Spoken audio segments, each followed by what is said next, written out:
협동조합의 이해를 시작하겠습니다. 협동조합의 역사와 이해, 그리고 유형과 실원칙에 대하여 알아보겠습니다. 우리 퀴즈를 한번 풀어볼까요? 협동조합은 최소 몇 명이 모여야 만들 수 있을까요? 1번 2명, 2번 3명, 3번 4명, 4번 5명, 5번 6명. 협동조합 기본법상 5명 이상이 모이면 협동조합을 설립할 수 있습니다. 이제 협동조합의 역사를 볼까요? 협동조합의 탄생 배경은 영국의 산업혁명으로부터 설명할 수 있습니다. 산업화로 인해 도시로 많은 인력들이 몰려들고 어린 노동자들까지 굴뚝 청소를 위해 희생당하는 노동과 삶의 질의 문제들이 제기됩니다. 1844년 로치데일 공정선구자 협동조합은 공장에서 일하던 가난한 노동자들이 스스로 삶과 노동의 문제를 해결하기 위해 만들어졌습니다. 로치데일 공정선구자 협동조합 이전에도 협동조합이 있었지만 로치데일을 최초의 성공한 협동조합이라 합니다. 그 이유는 로치데일이 협동조합의 가치를 가지면서 실질적인 성공과 확산을 이루었기 때문입니다. 정직한 경영과 합리적인 가격 제공, 그리고 여성들에게도 투표권을 부여한 민주적 의사결정의 구조가 로치데일의 성공 요인이라고 말할 수 있습니다. 협동조합은 시장의 실패나 정부의 한계에 대해 스스로 문제를 해결하기 위해 만든 조직입니다. 그러므로 취지와 목적을 잘 수행할 수 있도록 협동조합을 설계하고 운영해야 합니다. 협동조합의 운영에 있어 많은 제약과 어려움이 있지만 협력과 연대의 네트워크를 통해 문제를 함께 풀어나가야 합니다. 협동조합이 확산된 계기에 대해 알아볼까요? 고리대금업자에게 많은 이자를 갈취당하던 독일 프로이센의 가난한 자영농민들이 신용협동조합을 설립하고 농산물을 중간 상인에게 착취당하던 덴마크 농민들은 농협을 설립했습니다. 또한 미국의 40여 개 주 시민들은 전기협동조합을 만들고 전화선을 연결할 자금이 부족했던 정부를 대신해 아르헨티나 주민들은 전화협동조합을 설립했습니다. 필요에 따라 자발적으로 협동조합을 설립한 외국의 사례처럼 학교협동조합이 왜 필요한지에 대한 담론을 공유하고 미래의 비전을 설계하는 논의가 중요합니다. 협동조합은 2008년 세계 금융위기로 인해 경제 민주화에 대한 세계인의 관심이 증가하며 하나의 경제적 대안으로 재부상하게 되었습니다. 스페인 몬드라곤은 협동조합의 대표적인 성공 사례로 거론됩니다. 2022년이면 국내에 협동조합 기본법이 만들어진 지 10년이 되는데요. 국내에 설립된 협동조합이 2만 개인 시대지만 아직 국내에는 몬드라곤처럼 대한민국의 성공적인 대표 협동조합이 없다는 것을 생각하면 아쉬움이 있습니다.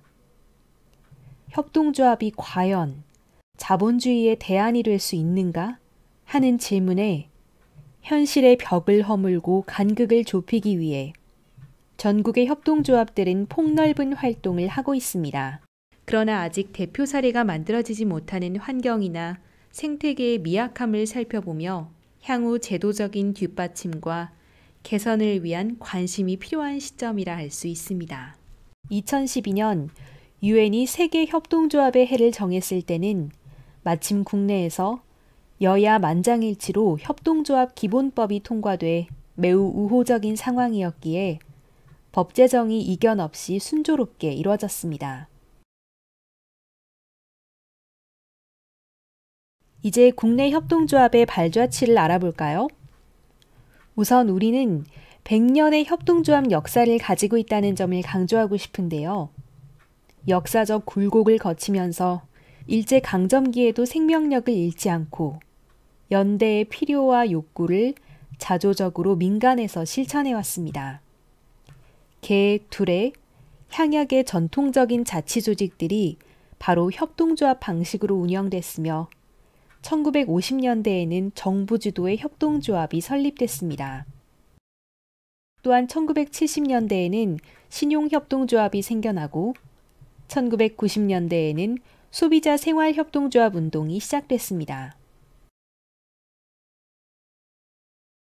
국내 협동조합은 8개의 개별법에 의해 설립된 개별법 협동조합과 협동조합 기본법 시행 후 설립된 기본법 협동조합으로 구성됩니다. 농협, 신협, 생협, 수협, 새마을금고, 산림조합, 중소기업 협동조합, 여변초 생산협동조합 중앙회가 8개 개별법 협동조합법에 따른 협동조합들이고 나머지는 협동조합 기본법에 의해 설립된 기본법 협동조합입니다. 2012년 제정된 협동조합 기본법의 정의를 다시 한번 확인해 볼까요? 재화 또는 용역의 구매, 생산, 판매, 제공 등을 협동으로 영위함으로써 조합원의 권익을 향상하고 지역사회에 공헌하고자 하는 사업조직이 협동조합입니다. 협동조합 퀴즈타임. 다음 그림 중에 협동조합과 관련이 있는 것을 골라보세요. 가, 미닛메이드. 나, 델몬트 오렌지 100. 다, 트로피카나. 라, 선키스트 오렌지. 모두 비슷비슷하게 보이죠? 정답은 라 선키스트입니다. 선키스트도 협동조합입니다. 아마도 오렌지를 먹어보지 않은 분은 없겠죠? 6천여 명의 오렌지 농민과 8개의 협동조합이 중간 상인의 독과점 횡포에 대응하기 위해 출범한 판매 협동조합입니다. 출하량에 비례해 의결권을 차등화하는 비례투표제를 채택해 운영하고 있습니다. 협동조합 퀴즈타임. 다음 그림 중에 협동조합과 관련 있는 것은 어떤 것일까요? 가, 초록마을. 나, 아이쿱 자연드림. 다, 홈플러스. 라, 이마트 에브리데이. 정답은 나, 아이쿱 자연드림입니다.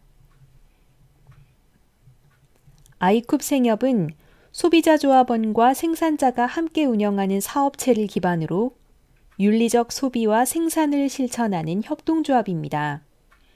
아이쿱 생협은 생협의 모든 구성원들이 함께 행복한 삶을 위해 나와 이웃과 지구를 살리는 윤리적 소비를 실천합니다. 우리 주변의 협동조합을 찾아보면 생각보다 많이 있습니다. 서울우유 협동조합, FC 바르셀로나, 웰치스, AP통신, 선키스트, 도드람, 제스프리. 이름을 다 들어보셨죠? 이렇게 협동조합은 우리 가까이에 있습니다.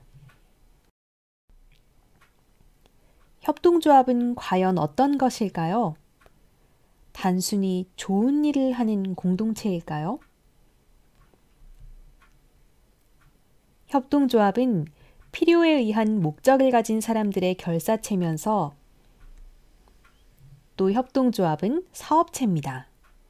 사업체로서 어떻게 하면 수익을 내면서 사회적 가치도 지향할 수 있을까요?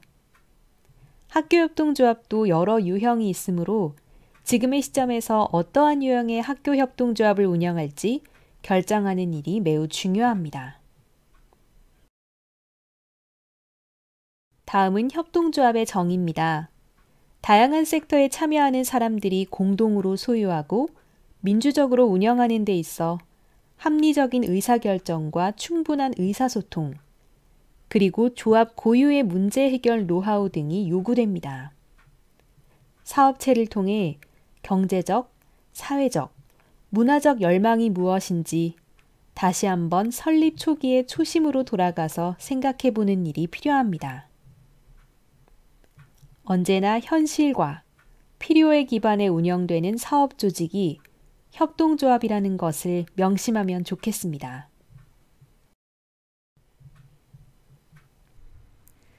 사업의 목적에 따른 법인 유형에 따르면 주식회사는 영리조직이며 사회적 협동조합인 학교협동조합은 비영리 조직입니다.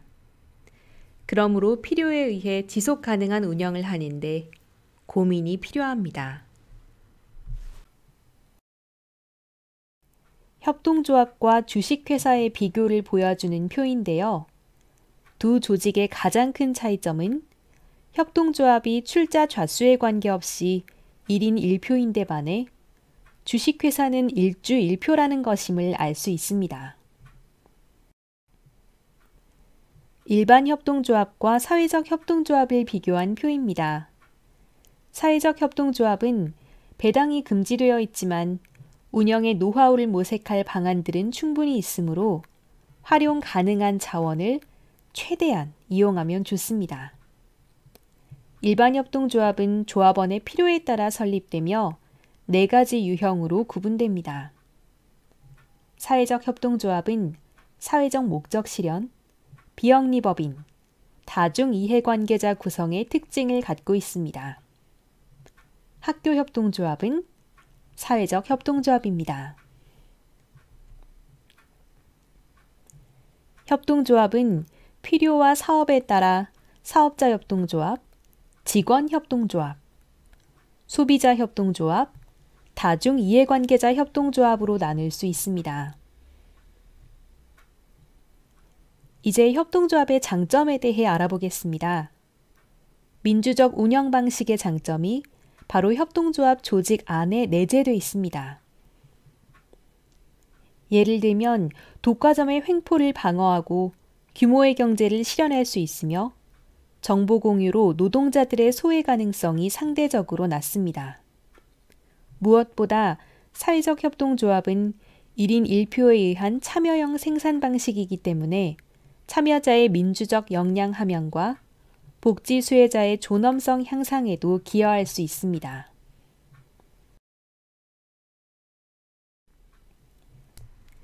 반면 협동조합이 가지는 한계점도 있습니다. 민주적인 의사결정 방식이므로 의사결정 비용이 높으며 출자로 이루어지기에 자본금의 제약이 있습니다.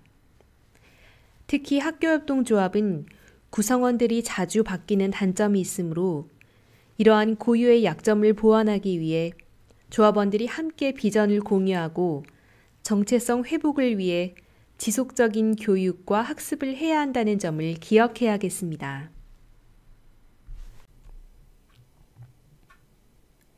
협동조합의 7원칙은 협동조합의 성공적 운영을 위한 필수적인 경영지침이라 할 수 있습니다. 국제협동조합연맹 ICA는 협동조합 7대 원칙을 선언했습니다. 첫 번째, 자발적이고 개방적인 조합원 제도입니다. 차별이 없는 열린 조직이지만 아무나 들어올 수 있다는 의미는 아니므로 협동조합의 철학과 가치를 이해하는 조합원이 참여해야 합니다. 둘째, 조합원에 의한 민주적 관리입니다. 1인 1표를 잘 행사할 수 있도록 민주적으로 운영하는 방식 체계를 만들어가야 합니다. 셋째, 조합원의 경제적 참여입니다. 협동조합은 사업체이므로 조합원의 경제적 참여가 필수입니다. 넷째, 자율과 독립입니다. 협동조합이 어디에 구속되거나 타인에 의해 조정당하면 안 되므로 자율성과 독립성이 꼭 담보돼야 합니다. 다섯째, 교육, 훈련 및 정보 제공입니다. 협동조합은 사람이 만드는 조직이므로 전문적인 교육과 훈련이 선행되어야 하며 정보의 제공도 필수적으로 이루어져야 합니다. 여섯째, 협동조합 간의 협동이며 마지막 7째는 커뮤니티 관여입니다. 마지막으로 커뮤니티 관여의 의미는 지역사회에 대한 관심과 참여로 해석하면 됩니다. 협동의 힘을 나타내는 그림입니다. 이 그림에서 뒤에 보이는 작은 물고기에 대해 말하고 싶습니다. 연대의 힘이라는 장점을 가진 협동조합을 운영하는 모든 사람들에게 이 그림이 현실에서는 환상일 수도 있습니다. 큰 물고기에 속하지 않는 물고기 한 마리가 오히려 다수일 때가 많다는 현실을 되돌아보며 작은 물고기를 간과하지 말아야 하는 이유를 강조하고 싶습니다. 작은 물고기가 소외되지 않고 다수의 협동조합인이 될 수 있도록 모두가 함께 노력해야 합니다. 감사합니다.